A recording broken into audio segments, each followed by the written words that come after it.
Irish Fairy Tales, Chapter 8. Old age again overtook me, weariness stole into my limbs, and anguish dozed into my mind. I went to my Ulster cave and dreamed my dream, and I changed into a hawk. I left the ground. The sweet air was my kingdom, and my bright eye stared on 100 miles. I soared, I swooped, I hung motionless as a living stone over the abyss. I lived in joy and slept in peace, and had my fill of the sweetness of life. During that time Beathach, the son of Yarbanel the prophet, came to Ireland with his people, and there was a great battle between his men and the children of Simeon. Long I hung over that combat, seeing every spear that hurtled, every stone that whizzed from a sling, every sword that flashed up and down, and the endless glittering of the shields. And at the end I saw that the victory was with Yarbanel.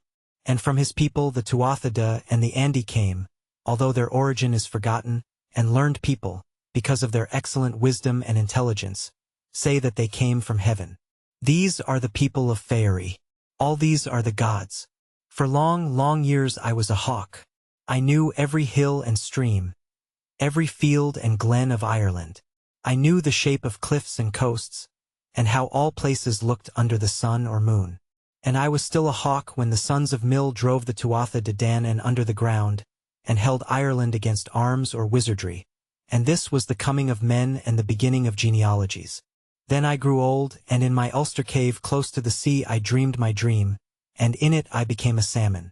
The green tides of ocean rose over me and my dream, so that I drowned in the sea and did not die, for I awoke in deep waters, and I was that which I dreamed. I had been a man, a stag, a boar, a bird, and now I was a fish. In all my changes I had joy and fullness of life. But in the water joy lay deeper, life pulsed deeper. For on land or air there is always something excessive and hindering, as arms that swing at the sides of a man, and which the mind must remember. The stag has legs to be tucked away for sleep, and untucked for movement, and the bird has wings that must be folded and pecked and cared for. But the fish has but one piece from his nose to his tail. He is complete, single and unencumbered. He turns in one turn and goes up and down and round in one sole movement. How I flew through the soft element! How I joyed in the country where there is no harshness, in the element which upholds and gives way, which caresses and lets go, and will not let you fall. For man may stumble in a furrow, the stag tumble from a cliff, the hawk, wing-weary and beaten, with darkness around him and the storm behind, may dash his brains against a tree.